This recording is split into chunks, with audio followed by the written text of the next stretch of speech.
The morning of my wedding began with a profound, unsettling silence in my apartment. A silence that sharply contrasted the absolute chaos waiting for me on my phone.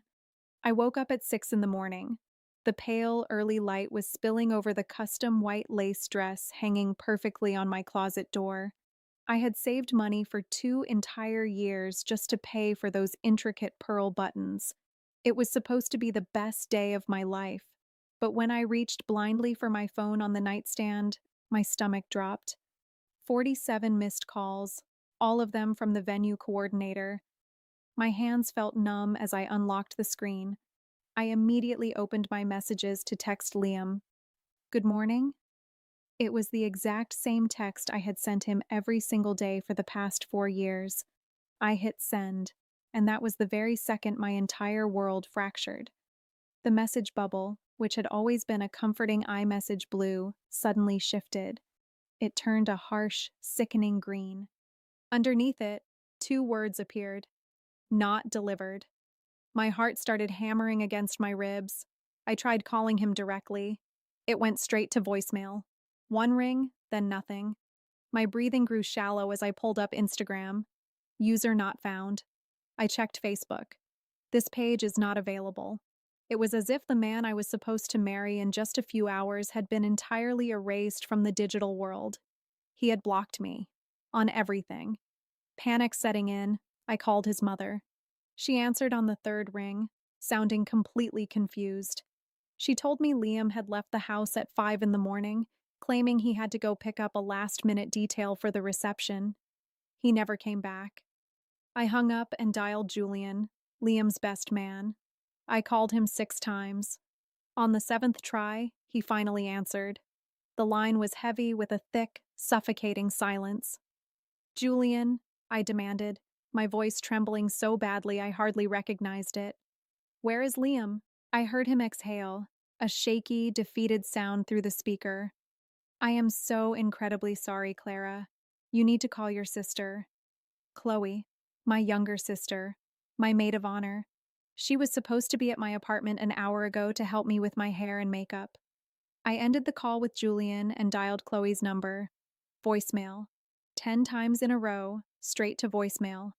By now, it was 10 in the morning. The venue coordinator was calling again. 200 guests were starting to arrive, taking their seats, waiting for a ceremony that was slowly disintegrating into a nightmare. At 10:47, my phone buzzed.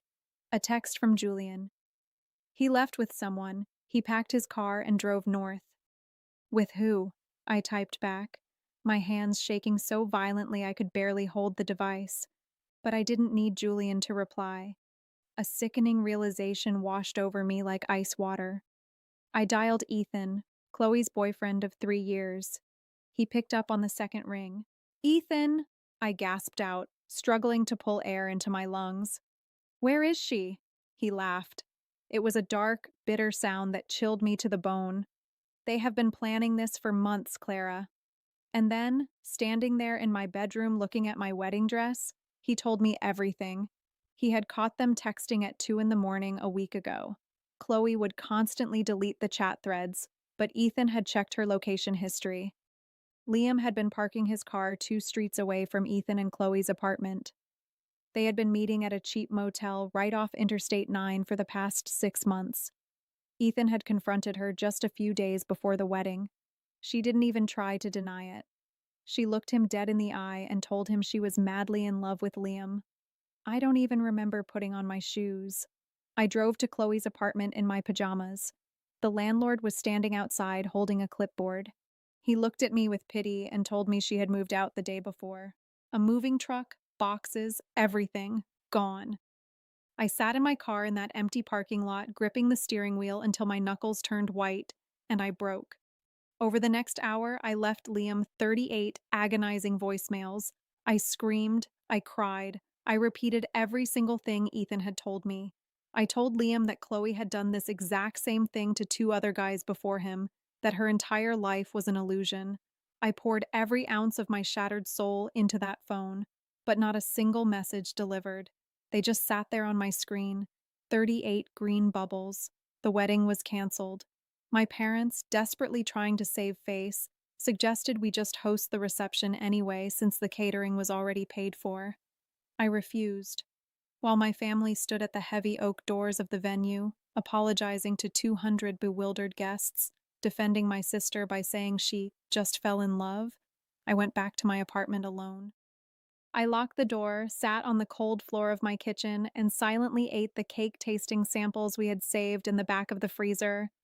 That was the day the old Clara died, and the 4 year hell of rebuilding myself from nothing began. The next 4 years were not a movie montage of quick healing and sudden empowerment. They were a grueling, exhausting masterclass in survival. I spent 2 days a week in a therapist's office, unknotting the suffocating web of betrayal. I deleted every single photograph. I packed my life into a few suitcases and moved across the country to Seattle, seeking refuge in a city where it rained as much as I needed to cry. More importantly, I cut the cord with my family. They had continued to defend Chloe, calling it a tragic mistake of the heart, urging me to be the bigger person. I realized then that sometimes the only way to save yourself is to become an orphan by choice. In Seattle, I built a new life from the ashes. I met Maya at a painfully dry corporate networking event. We were the only two women in the room who looked like we wanted to burn the building down and build something better. So, we did. We quit our corporate jobs and founded our own boutique consulting firm. It took blood, sweat, and a lot of sleepless nights. But by year 3, we were pulling in high-end clients and making more money than I ever thought possible. I was finally, truly okay. I had written those exact words in my journal on a quiet Tuesday night. I am finally okay. 3 words, no additional context needed, because 4 years of grueling reconstruction were condensed into that single sentence. The next morning, I woke up at 6:15. I was alone, in absolute silence, with the cool autumn sun filtering through the floor-to-ceiling windows of my downtown penthouse. A home I had chosen, a home I had furnished, a home I paid for entirely with my own ambition. I stretched my arm out to grab my phone from the nightstand, a mindless morning routine to check my work emails. I had 3 new inquiries and a message from Maya asking if we could move our afternoon strategy meeting up by an hour. I replied yes, tossed the phone on the bed, and walked into the kitchen to make an espresso. While the machine hummed, I picked up my phone again to check the firm's social media metrics. But as I swiped through my screens, something caught my eye. There was a red badge on my messaging app. I tapped it, and my blood went completely still. It was a thread that had been buried in the digital graveyard for 4 years. A thread belonging to a contact I had never deleted, only because looking at those 38 undelivered messages had been my daily reminder of why I needed to keep working so hard. Except the thread was at the very top of my inbox now, and the messages were no longer marked as not delivered. When someone you have blocked, or someone who has blocked you, suddenly lifts that digital barrier, the system sometimes pushes through the backlog. I didn't know that could happen, but there it was on my screen, clear as day. A chilling system timestamp. Liam. I stood paralyzed against the cold marble counter, the smell of freshly brewed espresso filling the air, staring at the screen. The 38 voice notes I had screamed into the void while sitting in a rental parking lot 4 years ago were now lined up, one after the other. But it wasn't just that they had finally been delivered. Underneath every single audio file, in tiny, quiet gray text, was a new status. Played. Played at 3:14 a.m. Played at 3:17 a.m. Played at 3:25 a.m. He hadn't just unblocked me. In the dead of night, somewhere out there in the world, Liam had sat in the dark and listened to every single minute of my agony. He listened to the 27-year-old version of me sobbing, begging, and cursing him. He listened to me recount the motel, the timeline, the absolute devastation he had caused while I was standing there in my wedding dress. I put my phone face down on the counter. I waited for the panic. I waited for the familiar knot in my stomach, the inability to breathe, the desperate urge to call Maya and break down crying. But it never came. Instead of panic, what washed over me was a strange, glacial calm.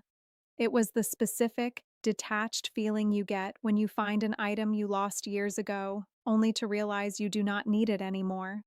There was no terror. There was only a profound sense of vindication. I picked up my espresso, walked over to the window, and looked down at the bustling Seattle streets below. I thought about him, sitting awake at 3 in the morning, haunted by the ghost of a woman he destroyed. And then I looked at myself. I looked at the marble counters, the high rise view, the emails from clients begging to pay for my time. I didn't feel like a victim anymore. I felt like a queen looking down at a peasant who had just realized the value of the crown he threw away. I finished my coffee, took a hot shower, put on my sharpest blazer, and walked out the door to go close a massive deal. I didn't reach out to him. I didn't type a single word. Because true power isn't letting them know you survived. True power is letting them suffer in the silence of your absolute indifference. The rest of the day was a masterclass in compartmentalization. I pitched to a new client, reviewed a stack of quarterly projections, and had lunch with Maya. I didn't mention the notification. I didn't need to. Letting Liam's ghost disrupt my cash flow was a luxury I was no longer willing to afford. At exactly 2:14 p.m., an email bypassed my spam filter. It was from a generic, newly created address, but I didn't need to look at the sender to know who it was. The subject line was empty. The body of the email, however, was a sprawling, chaotic block of text. It was Liam. It was the digital equivalent of a man falling to his knees. He wrote about the guilt that had been eating him alive. He wrote about how listening to those 38 voicemails had physically made him sick to his stomach. He rambled about how he had searched for my name on LinkedIn, how he saw what I had built, and how he realized the catastrophic magnitude of what he had thrown away. It was a pathetic, desperate attempt to bridge a 4-year canyon of silence. I read the entire thing with the clinical detachment of a scientist observing a lab rat. I didn't reply. I didn't delete it. I simply closed the tab and went back to a spreadsheet. Let him sweat. The first phone call came at 5:45 p.m. I was alone in my office, packing up my laptop. The phone vibrated against the mahogany desk. I stared at the screen. 10 digits, no saved name. But I recognized the area code and the sequence. I watched it ring. 1, 2, 3, 4. Missed call. He didn't leave a voicemail. He knew better. 2 minutes later, the screen lit up again. This time, I let it ring twice before I slowly picked it up and pressed the phone to my ear. I didn't say hello. I just listened to the dead, heavy air on the line. Clara? His voice sounded different. It was stripped of that arrogant, self-assured gravity he used to carry. It sounded hollow, raspy, hesitant. "Don't say my name like we are old friends," I said. My voice was entirely flat, devoid of any warmth, any anger, any emotion at all. I heard a sharp intake of breath on the other end. I'm I'm sorry. I didn't know if you would actually pick up. I am picking up because I am currently waiting for my ride downstairs, and I have a brief window of free time. I lied smoothly. I was driving myself, but he didn't need to know that. You have exactly 10 minutes. Speak. The time limit threw him off balance. I could hear him shuffling, desperately trying to organize thoughts he had probably spent weeks rehearsing. "I listened to the messages," he finally choked out. "All of them. I know. Clara, please. I have no excuse. I am not calling to justify what I did because there is no justification. I am calling because hearing your voice from that morning, it broke something inside me. I needed to know that you were okay." I let the silence stretch. I let it stretch until it became suffocating, until the tension on the line was so thick it could be cut with a knife. When I finally spoke, my tone was ice. "You didn't call to see if I was okay, Liam. You called to alleviate your own guilt. You called because carrying the weight of being a monster got too heavy for you, and you were hoping I would hand you some forgiveness to lighten your load. I am fine. I built a company. I have a spectacular life. Your betrayal was nothing more than the catalyst for my success. He was quiet for a long time. I saw your company page, he murmured. I saw what you built. You look, you look incredible. 6 minutes, I reminded him coldly. He let out a frustrated, ragged sigh. It's falling apart, Clara. Me and Chloe. It has been a nightmare for the last year. It was poisoned from the start, and now we are barely speaking. I threw away my entire future for something that wasn't even real. There it was, the confession, the desperate offering of his own misery, hoping I would feast on it. 4 years ago, I would have killed to hear him say those exact words. I would have felt a surge of triumphant joy knowing my sister was making him miserable. But sitting in my corner office, looking at the Seattle skyline, I felt absolutely nothing. Why are you telling me this, Liam? I asked, my voice barely above a whisper, yet sharper than glass. Did you expect me to offer sympathy? Or did you just need an audience for your failure? No, he stammered quickly. No, I wanted you to know that karma is real. I wanted you to know that I am paying for what I did to you. Your relationship with my sister is of zero interest to me. Whether you two get married or burn each other to the ground has no bearing on my life. I checked my watch. Your 10 minutes are up. Wait, please, he begged, the panic rising in his throat. Can I call you again? Just, just to talk. No expectations. I just want to hear your voice. I stood up from my desk, grabbed my coat, and walked toward the door. If you ever want to speak to me again, you will never call me during my business hours. And if I ever feel, even for a fraction of a second, that this conversation is draining my energy, I will hang up and you will never hear from me again. Are we clear? Yes, he breathed out, sounding like a man who had just been thrown a life raft. Perfectly clear. Thank you, Clara. Goodbye, Liam. I ended the call without waiting for a response. I didn't block him again. I didn't need the digital wall anymore, because I had built a psychological fortress he could never penetrate. As I walked into the elevator, Maya stepped in next to me, holding 2 cups of coffee. You look like you just fired someone, she noted, handing me a cup. I took a sip, the bitter espresso grounding me in the present. No, I smiled, a genuine, untouchable smile. I just closed a very old account. For the next 3 weeks, Liam played strictly by my rules. He called exactly twice, always after 6 in the evening, and he kept the conversations brief. He asked about Seattle, the weather, my business. I fed him sterile, generic answers, offering absolutely nothing personal. It was a bizarre dynamic, keeping the man who had ruined my life on a tight, invisible leash, but it served its purpose. It proved to me that I was no longer afraid of him. But then, on a Thursday night at 8:15, my phone rang. I was sitting in my living room, reviewing a draft for a new consulting contract. I glanced at the screen. Liam. He was calling outside of the unspoken schedule. I picked up, fully prepared to terminate the arrangement right then and there. You are pushing your luck, Liam, I said, my tone clipped. I know, he said quickly, his voice tight with anxiety. I know, and I wouldn't have called, but I thought you needed to know this immediately. Chloe called me today. My fingers stopped typing on the keyboard. The name hung in the air, heavy and toxic.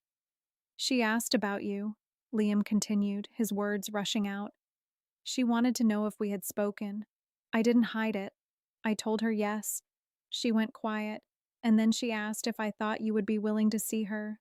She wants to fly to Seattle. I leaned back in my chair, staring at the ceiling. And what did you tell her? I told her that was entirely up to you. I didn't give her your address. I didn't tell her the name of your firm. I just told her that you have built a massive life for yourself, and that if she reaches out, she better be prepared for the fact that you are not the same woman she left behind. A tiny, almost imperceptible smirk touched my lips. Liam was actually guarding my gates. I appreciate the warning, I said simply. If she reaches out, I will handle it. I hung up. I didn't write in my journal that night. I didn't need to. I knew exactly what was coming, and I knew exactly how I was going to play it. The text message from Chloe arrived 2 days later. It was remarkably restrained, which told me she had spent hours drafting it. I know I have no right to ask for your time. I just want you to know that I think about what I did every single day. If you are ever open to a video call, I am here. No conditions, no expectations. I showed the message to Maya over lunch. She read it, slid the phone back across the table, and raised an eyebrow. No conditions, Maya repeated. That is the language of someone who knows she is entirely at your mercy. What are you going to do? I am going to call her, I said, slicing into my steak. Why? What do you actually want out of this, Clara? I looked at Maya, my business partner, my anchor. For 4 years, the last image Chloe has of me is a sobbing, pathetic bride standing in a ruined dress. I do not want an apology. I do not want her to understand my pain. I want to overwrite her memory. I want her to look at me now, and I want her to realize that stealing my fiancé was the biggest favor she could have ever done for me. On Saturday at exactly 4:50 in the afternoon, I sat at my kitchen island. I poured myself a glass of iced water. The lighting was natural, hitting the pristine marble and the sharp lines of my tailored silk blouse. I looked exactly like what I was, an untouchable CEO. At 5 o'clock sharp, the video call came through. I accepted. The screen flickered, and there she was. Chloe, my blood, my betrayer. But my first thought wasn't anger, it was genuine shock. She looked so faded. The glamorous, vibrant girl who used to spend hours perfecting her hair and makeup looked exhausted. Her skin was dull, her eyes carried heavy bags, and the spark of arrogant youth that had always defined her was completely extinguished. Hi, she whispered, looking at the camera like a frightened animal. Hello, Chloe, I replied, my voice smooth, steady, and perfectly polite. She swallowed hard. Her eyes darted around the screen, taking in the background behind me. The high ceilings, the expensive art, the immaculate space. I could see the old, familiar jealousy flaring up in her eyes, mixed with a profound sense of inadequacy. You look, you look amazing, Clara. I saw your firm's page. You really built an empire. I did, I said, offering no false modesty. I didn't ask how she was doing. I didn't return the compliment. I just sat there, sipping my water, waiting for her to dig her own grave. I don't even know where to begin, her voice cracked. I was so stupid. I convinced myself that what Liam and I had was this epic, undeniable love. I convinced myself that the collateral damage would be worth it. But it wasn't. It was rotten from the start. We made each other miserable. She looked at me, her eyes filling with tears, practically begging for me to validate her pain. She wanted me to yell. She wanted me to call her a monster, because if I yelled, it meant I still cared. It meant we were still emotionally engaged. I didn't give her a single drop of that satisfaction. I am sorry your relationship didn't work out, I said mildly. It was the exact tone you would use when a colleague tells you their flight was delayed. Chloe blinked, visibly stunned by my lack of venom. Clara, how did you do it? How did you survive what I did without letting the hatred eat you alive? I leaned forward slightly, resting my arms on the marble island. I looked directly into the camera, making sure my eyes locked with hers. I did hate you, Chloe. For the first 2 years, the hatred was a physical weight in my chest. I spent thousands of dollars on therapy just to unlearn the trauma of my own sister stabbing me in the back. I paused, letting the reality of my words sink into her. But then, my life got bigger. My bank account got bigger. My world expanded. And you just shrank. A single tear spilled over Chloe's eyelashes, but I didn't flinch. I don't hate you anymore, Chloe, I said, my voice dropping to a terrifyingly calm register. I feel absolute, total distance. You don't matter enough to me to hate anymore. You are just a stranger who used to be in my life, and I am entirely comfortable keeping it that way. The devastation on her face was absolute. I had stripped away her narrative. She wasn't a tragic villain in my story anymore. She was just an irrelevant footnote. I understand, she whispered, her voice breaking completely. She looked down, unable to meet my eyes any longer. I'm glad you're doing well, Clara. Truly. Take care of yourself, Chloe, I said. And with a single tap of my manicured finger, I ended the call. The screen went black. I sat in the quiet of my kitchen. I listened to the hum of the refrigerator. I drank the rest of my water. My heart rate hadn't even spiked. I washed the glass, dried my hands, and walked back to my home office. I had a multi-million-dollar proposal to review, and the ghosts of my past were officially out of time. It was 11 o'clock on a Tuesday night. The Seattle rain was lashing against the floor-to-ceiling glass of our conference room, blurring the city lights into streaks of gold and red. The office was empty, except for Maya and me. We were surrounded by empty takeout containers and stacks of legal documents, doing the final review for the largest corporate contract our firm had ever landed. Maya tossed her pen onto the table, leaned back in her leather chair, and rubbed her eyes.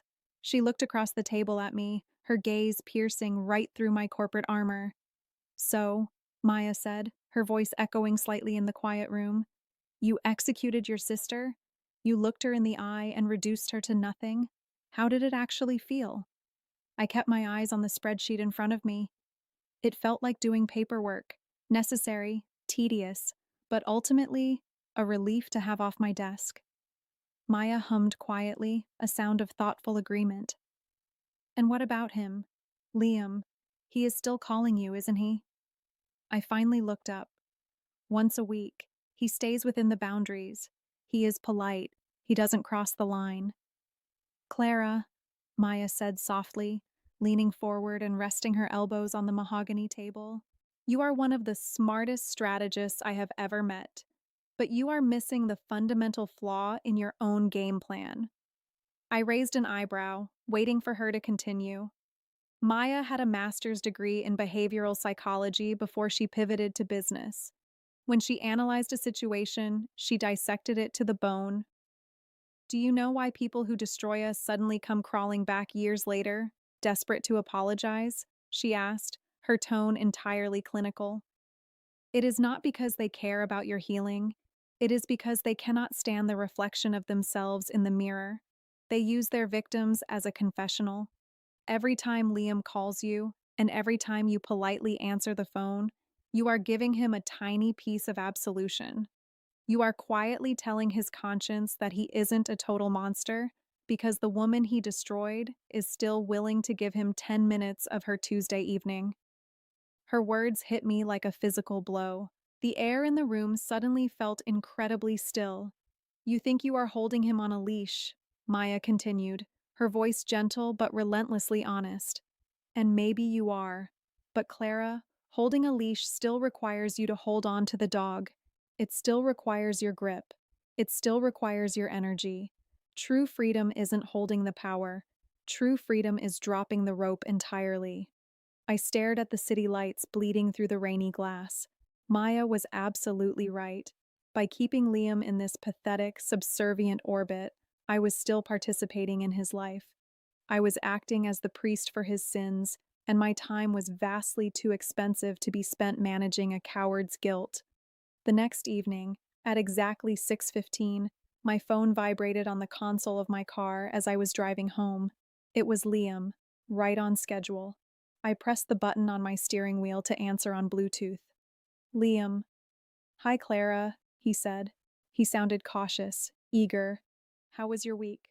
Did you close that big account you mentioned? I am not going to discuss my firm with you, I said. My voice wasn't cold, it was entirely neutral. The sound of absolute finality. In fact, we are not going to discuss anything anymore. This is the last time we are going to speak. The silence on the line was instant and heavy. I could hear the faint sound of traffic in the background on his end. Did I do something wrong? He panicked, his voice dropping to a desperate pitch. Clara, I swear I didn't mean to overstep. If I called at a bad time, you didn't do anything wrong, Liam, I interrupted smoothly. This is not a punishment. This is simply the end of a transaction I am no longer benefiting from. A transaction? He echoed, sounding heartbroken.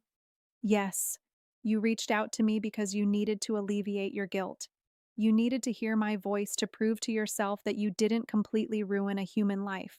I answered because I needed to prove to myself that you no longer had the power to shatter me. We both got what we needed. The experiment is over. Clara, please. You are the only real thing I have left connecting me to a time when I was actually a good person. Just, just once a month. I won't ask for more than that. I gripped the leather steering wheel, feeling a profound, sweeping sense of liberation wash over my entire body. I was finally dropping the rope. I am not your therapist, Liam. I am not your priest, and I am not your mirror. You are going to have to find a way to live with what you did on your own, because my doors are officially closed. Clara, goodbye, Liam. Have a good life. I pressed the end call button. I didn't wait to hear his breath catch. I didn't wait to hear him cry. The line went dead, and the plush interior of my car was filled with nothing but the soft, rhythmic sound of the rain against the windshield. I took a deep breath, filling my lungs with the cool, conditioned air. For the first time in 4 years, there was no phantom weight on my chest. There was no ghost sitting in the passenger seat. There was only me, the road ahead, and an empire waiting to be built. I parked my car in the private underground garage of my building. I didn't rush to get out. I left the engine off and sat in the quiet, dimly lit space, listening to the faint hum of the city above me. I reached into my purse, pulled out my phone, and opened the messaging app one last time. The thread with Liam was sitting right at the top. I tapped into it. I scrolled past the long, desperate paragraphs he had sent me over the last month. I bypassed his apologies, his updates, his pathetic attempts to stay relevant in my world. I scrolled all the way to the very top. There they were, the 38 green bubbles. They looked different to me now. They no longer looked like open wounds. They looked like the digital graveyard of a girl who died in a white lace dress 4 years ago. I stared at them for a long time, honoring the pain she had endured. But I didn't listen to the audio files. I didn't need to hear her shattered voice again, because I was no longer her. Without a trace of hesitation, I swiped left on the conversation. A harsh red box slid onto the screen with a single definitive word: delete. I pressed it. The screen flashed, and just like that, the entire thread vanished. 4 years of psychological warfare, of tears, of therapy, and of a man's desperate guilt were instantly wiped from existence. There was no dramatic music playing in the background. The earth did not shake. It was just a blank screen and a profound, sweeping silence. The haunting was officially over. 2 weeks later, the relentless Seattle rain finally broke, giving way to a brilliant, blindingly clear afternoon. Maya and I were sitting across from the executive board of the largest tech conglomerate in the Pacific Northwest. We were in a glass-walled boardroom on the 50th floor, with the entire city spread out beneath us like a map of conquered territory. Between Maya and me sat a 70-page document. It was a contract that would firmly establish our firm as an untouchable powerhouse in the consulting industry. The CEO of the conglomerate, a sharp-eyed man in his late 50s, slid a heavy silver Mont Blanc pen across the polished mahogany table toward me. "Your reputation precedes you, Clara," he said, offering a respectful nod. "We are expecting great things from your team." I picked up the pen. I looked down at my hand. It was perfectly steady. My manicure was flawless. My grip was firm. For a fleeting fraction of a second, my mind flashed back to the morning of my canceled wedding. I remembered this exact same hand trembling so violently that I had dropped my phone onto the cold kitchen floor. I remembered the sheer terror of feeling utterly powerless. But sitting in that boardroom, surrounded by executives waiting for my signature, I commanded millions. I pressed the silver pen to the thick paper and signed my name. That night, Maya and I rented out the private dining room of a Michelin-starred restaurant overlooking the Puget Sound. We ordered the most expensive vintage champagne on the menu. The waiter poured the pale, golden liquid into our crystal flutes, the bubbles rushing to the surface. Maya picked up her glass and looked at me, the city lights reflected in her eyes. She knew exactly what today meant, both for our bank accounts and for my soul. To the Empire, Maya said, a fiercely proud, triumphant smile on her face. I picked up my glass, the crystal feeling cool and heavy against my skin. To the Empire, I echoed, and to the fires that cleared the ground to build it. We clinked our glasses together. The sound was sharp, pure, and resonant, cutting through the quiet elegance of the room. Later that night, when I finally returned to my penthouse, I kicked off my heels and took off my blazer. I stood in front of the full-length mirror in my bedroom. I didn't see a victim staring back at me. I didn't see a woman who had been abandoned by her fiancé or betrayed by her own blood. I saw a woman forged in the absolute crucible of betrayal, and she was magnificent. I walked over to my nightstand and opened my leather journal. I didn't write about Liam. I didn't write about Chloe. They were ashes scattered in the wind, entirely irrelevant to the brilliant era I had just entered. I picked up my pen and wrote a single line on the crisp, white paper. Today, we closed the biggest deal of our lives. I closed the journal, turned off the bedside lamp, and for the first time in 4 years, I drifted into a deep, unbroken sleep, completely untethered from the past.